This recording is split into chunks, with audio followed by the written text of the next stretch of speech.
Hello, Springfield theater lovers. Welcome to Beyond the Boards, STC edition, the podcast where we pull back the curtain and take you behind the scenes and into the heart of STC and Springfield's vibrant theater community. Whether you're a performer, director, designer, stage manager, volunteer, audience member, or someone who's simply curious about all that happens before the spotlight comes on, you are in the right place. Beyond the Board will keep you hip on all things STC as we celebrate the people, productions, stories, and inspirations that drive Springfield's thriving theater community. Yo, welcome to Beyond the Boards. Today is an important one because this particular element is like the backbone of not just theater, but also so many other forms of art. It is so heavily incorporated into our culture, and that's some heavy stuff. I wanted to ask you, Chris, do you play any type of musical instrument? I poorly play the bass guitar. I've played the cornet before. I've played the baritone before. And then they were a lot of fun, but it's all about that discipline. And that's one thing too, is just like when you do this stuff, I mean, there's the enthusiast, and then you have people like our guest today where it's like, I mean, you have to immerse yourself in this stuff. And Absolutely. I think with any good musical, the person who's in the pit leading is kind of like a person who like translates. You know what I mean? Because the music for a musical, it's like you can have different band leaders and you're going to get different sounds. You're going to get a different vibe, even though it's the same notes. You know, some people want a different tempo. Some people want this part to be a little more boisterous in this piece. And so I think it's really interesting. And I'm so excited to talk with our guest today about it. For real. Yeah, absolutely. When I was coming up in elementary school, I kind of dipped into orchestra. I got pretty good at the cello and the viola, but the other things that I tried, it was awful. I think I was trying to find my instrument, and lo and behold, it wasn't one that you pick up and play. The cello is amazing though. That's incredible. I love the cello. Dude, I was on it, man. I remember I strapped it to my back the first day that I got it, because I rented it from the school, and I come home and my mom's like, dude, what is that? What is that? Yeah. So yeah. And that's, I think that orchestra and playing around with different instruments and things, that's what gets people involved in theater and performance and other forms of art. So today it is our honor to take a dive into the pit with the great Blake Martin of Springfield. This guy has played in probably just about any show you've seen around here.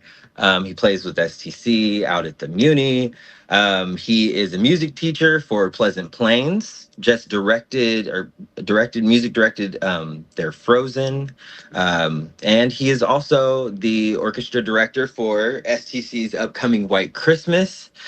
The amazing Blake Martin. Nice.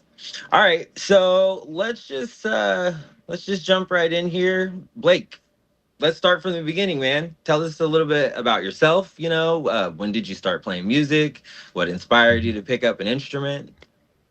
Okay, so I first started playing piano probably in third grade, and I was bad and I didn't practice, and I just couldn't get into it. But my mom was the band director in Pleasant Plains at the middle school by the time I was coming up.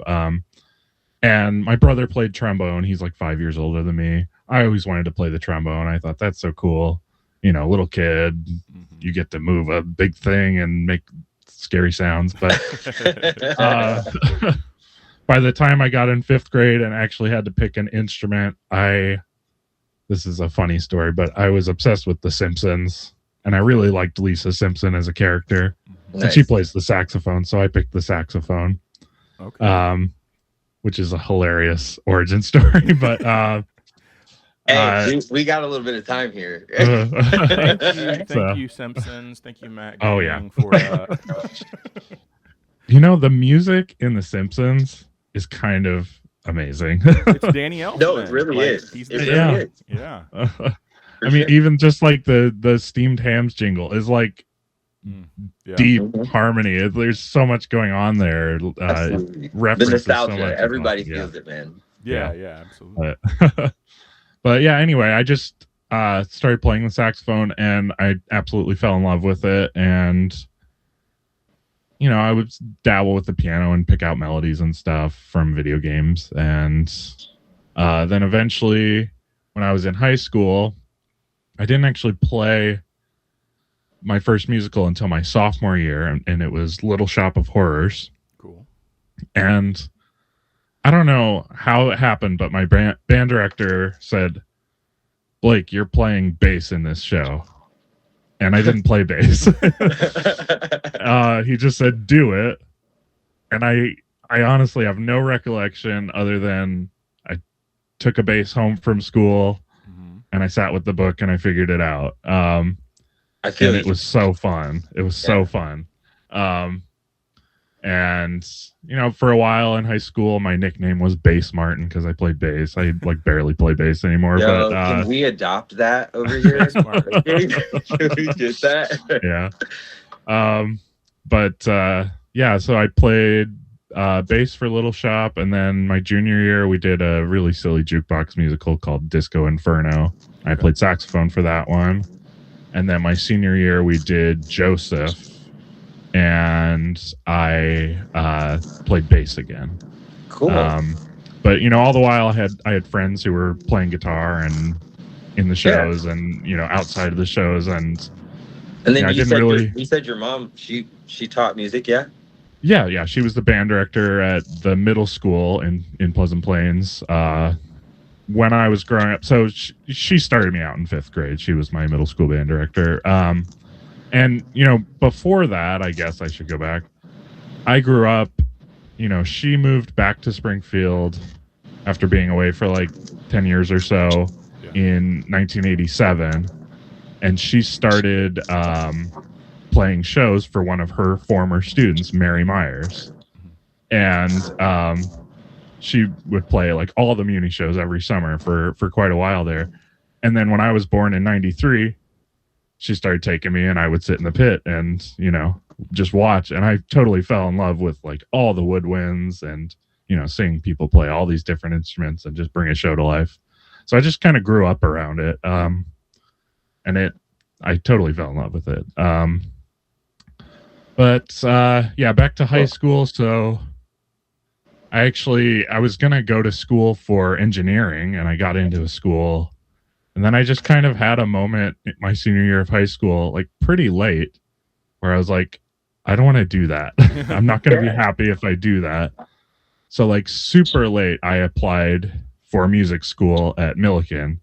Nice. And I got a good scholarship, and just like all the whole course changed, and I went and toured, and they had a really cool recording studio. Yeah, they got a great music program over there. I love it there. I learned so much there because my degree was commercial music, so it was kind of half performance and half like music technology and a little bit of music business, which is not my thing, but but I loved the technology and I loved the performance, and I just learned so much there. I had started playing banjo a little bit right before I started at Millikan, and I got to school, and lo and behold, one of my favorite professors of all time, Travis Steimling, R.I.P., had been trying to start a bluegrass band for as long as he had been there, but he couldn't find a banjo player. And then I show up and I'm like, I play the banjo. I had been playing for like a month or two, and I just never looked back. It was so fun. I got to, learn so much with and from my friends and from my professors. Yeah. It seems like you have this natural ability to just pick up an instrument and absorb, the knowledge it takes to, play it. How does that translate, into your style of teaching? Because I know Chris said, you've spent your time with Blake, and I've heard wonderful things. So how how do you incorporate what you have learned and the way that you view music into the way you teach? Um, I think the biggest thing for me teaching is I want my students to love it, because if you love it, you're going to spend the time doing it, Yeah. Mm-hmm. and that's spend how the you time get good. strengthening. Yeah. Yeah. And not just like, my parents say I have to practice a half hour a day, but it's not focused practice, or I'm not practicing things that I care about. If you care about it and you're really curious, like, there's so much that you can do on your own, Yeah. and so much that you can do to develop your own personal voice on an instrument or whatever. So that's my biggest thing. I want my students to have a good relationship with making music, because Nice. that's kind of key in my opinion. So I have a question. So like, I would say knowing you, taking some lessons from you, kind of had some conversations with you. I would say not only are you intelligent, I would actually say you're hyper intelligent. So Absolutely. yeah. So I want to know, because you were going to be an engineer, which means it was an option, right? That was a realistic career.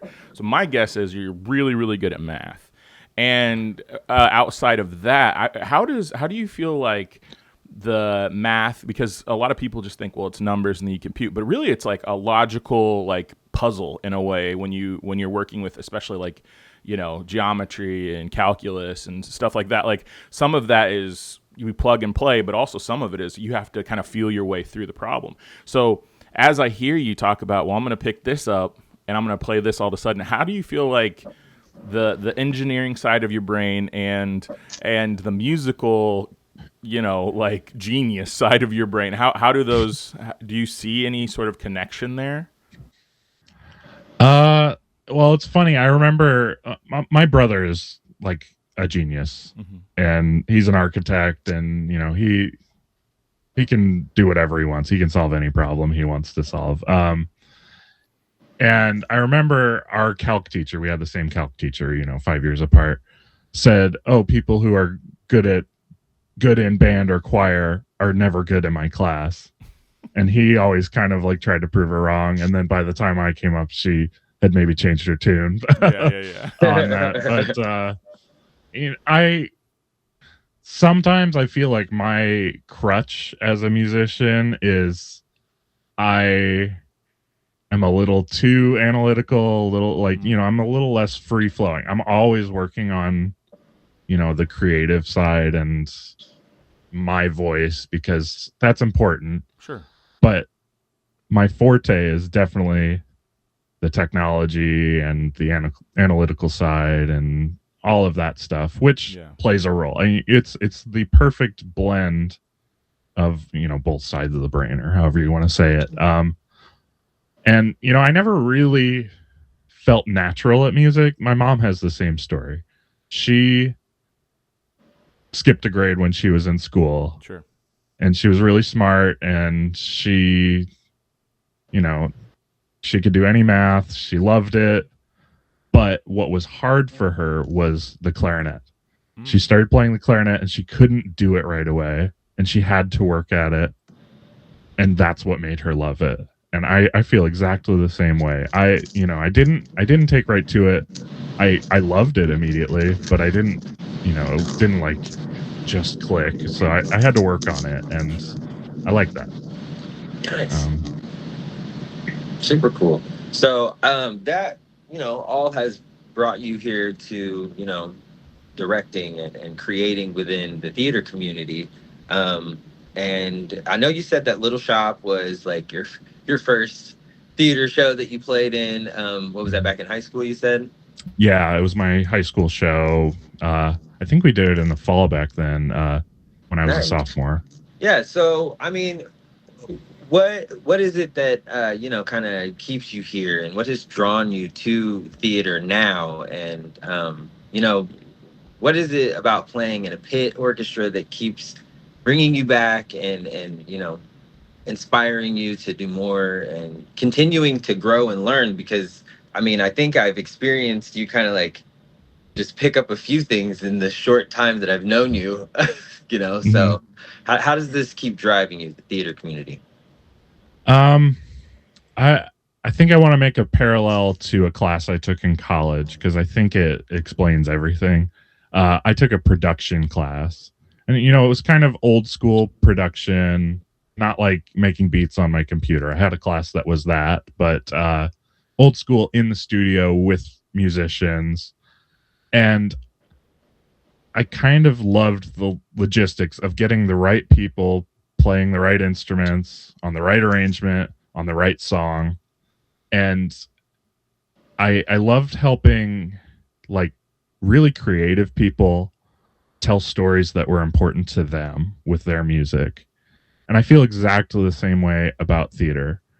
I can do all the technical stuff to help people that I think are like true creatives tell their story. And that's really important to me. And that's what keeps me coming back. And I just want to be like a rock and a technical someone who makes the show go. But I don't have to drive the creative ship, I guess.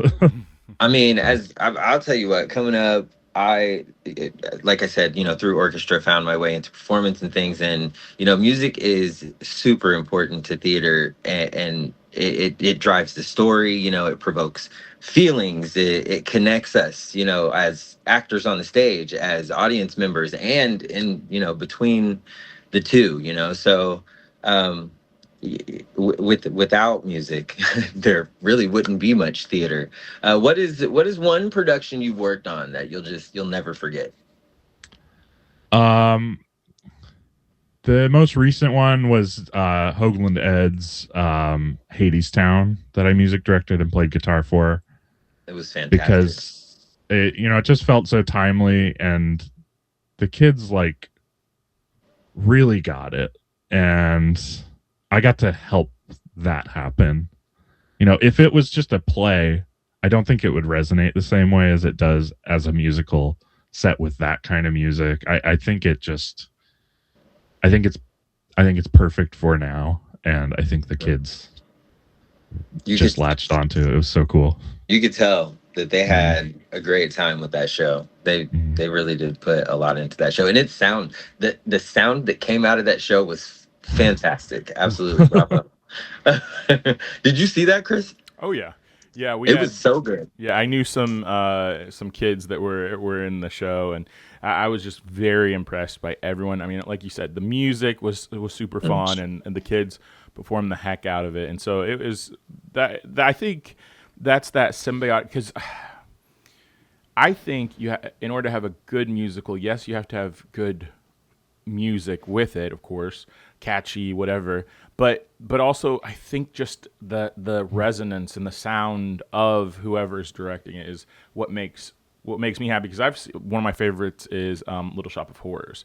I've seen some great ones, and I've seen where they have great actors and actresses, and they have beautiful voices. But the music, there's like almost a disconnect.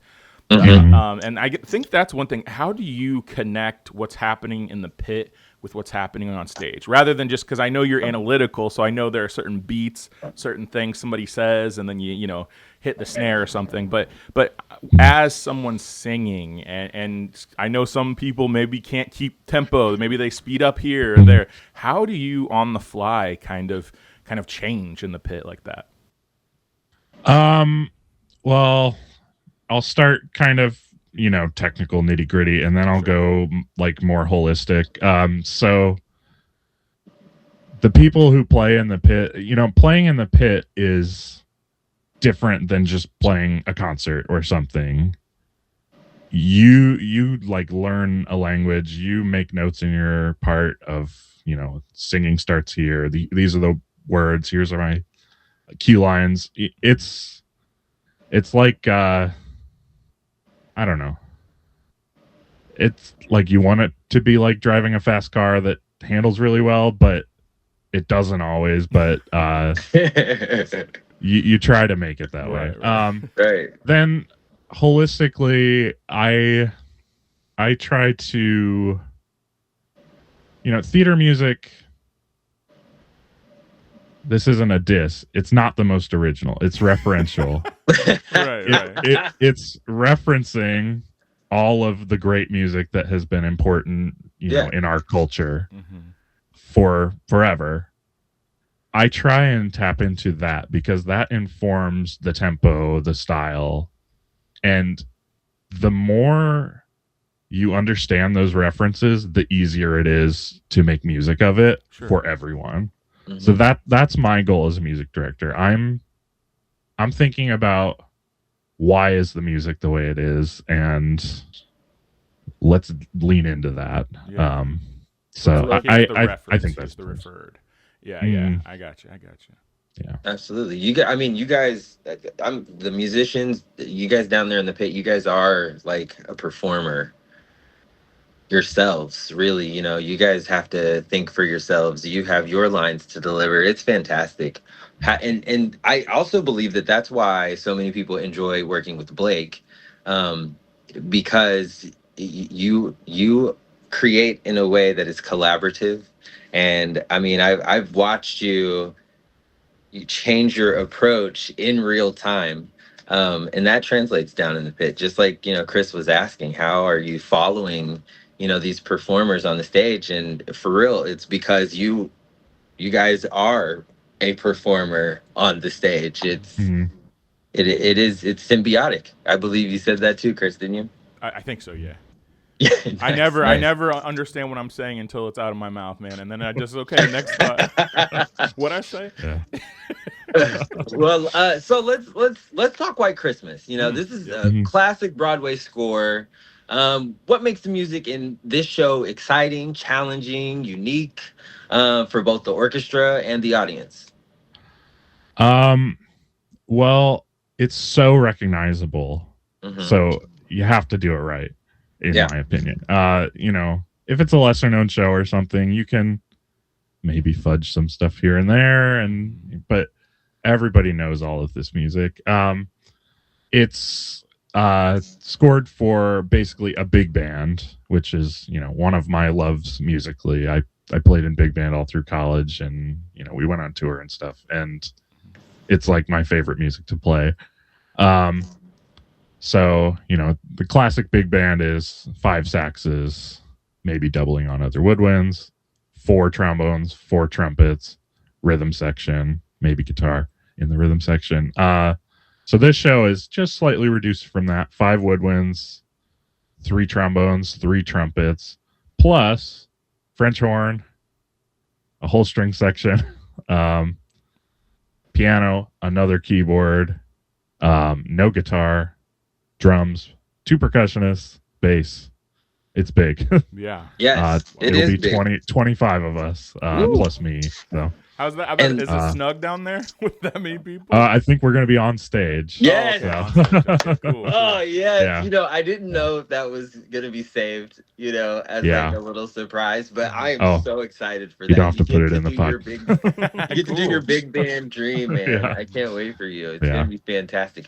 And with that said, this is a huge show, and like you said, we need huge sound. We really need to blow the roof off that theater. And that brings me to our launching of the sponsor and orchestra member campaign, because we need all that sound. We need all of our creatives. We need all of our people. We need Blake. Why is investing in live musicians so important, and how does having a full orchestra elevate the audience's experience? And why does White Christmas really deserve this big, rich sound?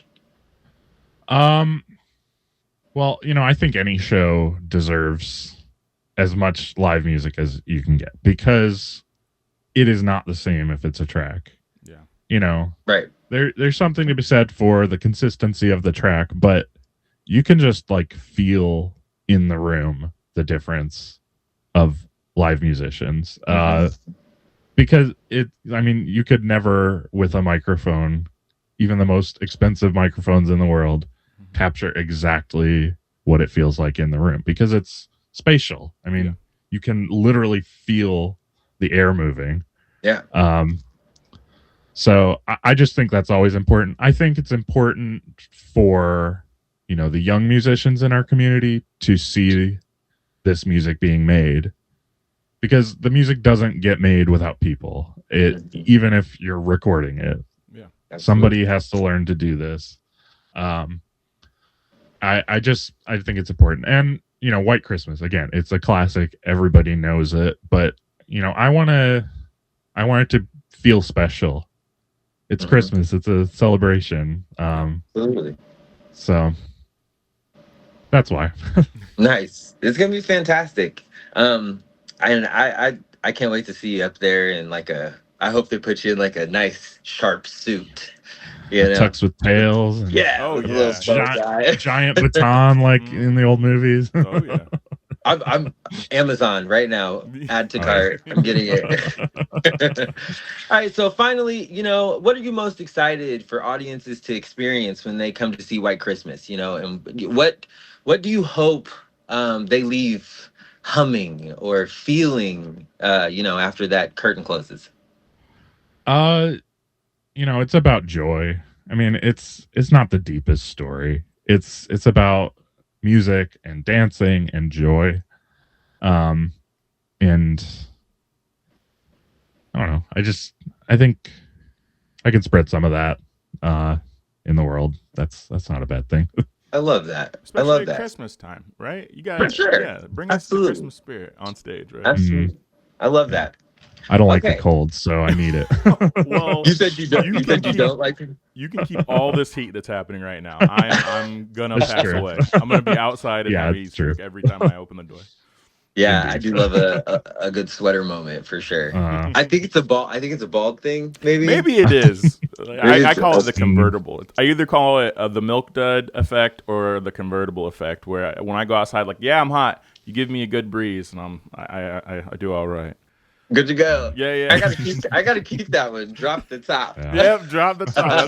That's right.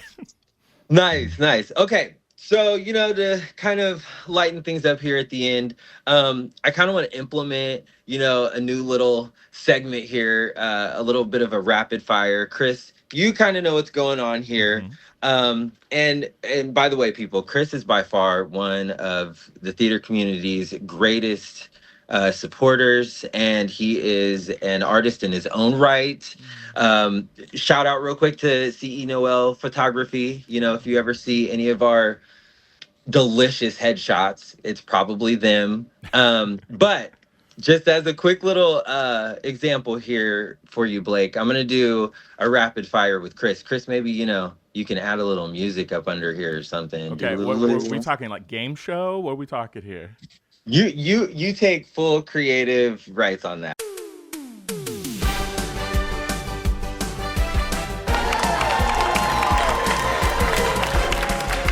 Okay, think thank you you got so much, everybody. Thank you. Yeah. Okay. Okay, here we go. All right. Good so here we answer. go. Good answer. So the goal is to not hesitate, just off the dome, okay, off the convertible. Off my milk dud. Okay. All right. So on a scale from 1 to 10, how likely are you to clap when a plane lands? 1. If you were cast in White Christmas, what role would you realistically play? And stagehand does count. The guy who opens the door for the stagehands. Nice. What's one Broadway show you've definitely pretended to know? Newsies. Nice. You have to survive a zombie apocalypse with one musical theater character. Who are you picking? Audrey 2. Nice. Okay, pineapple on pizza. Oh no. Sweet. Woo!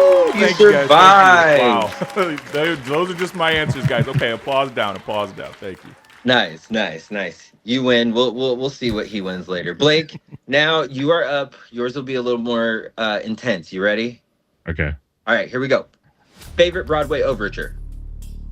Oh God.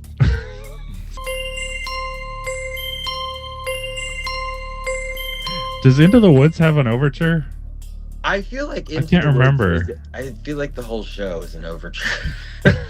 I just love Into the Woods. I know, it's wonderful. By the end of it, I'm thinking, when is this going to be overture? No, I'm just kidding. I'm sorry.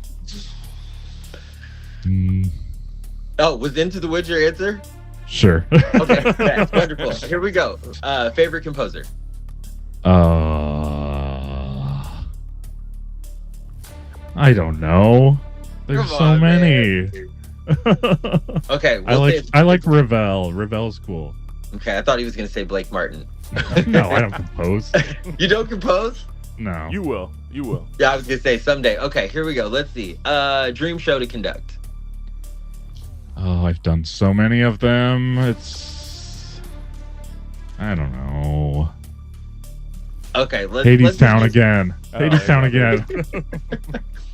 Let's hit you with just one more. Most underrated instrument in an orchestra. The triangle. The triangle. What about the cowbell? I always feel like there's more. We don't need the cowbell. Yeah, I do. Or the slapsticks. The cowbell and yeah. slapsticks. I'm those are two instruments I did master. Okay. I mastered the kazoo at a very young age, so yeah, I'm basically Blake Martin. Period. Love it. Love it.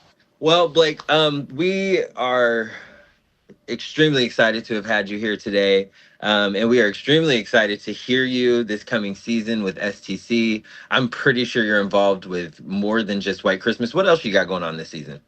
I'm playing Pippin, playing guitar, and then I'm music directing Jamie in May.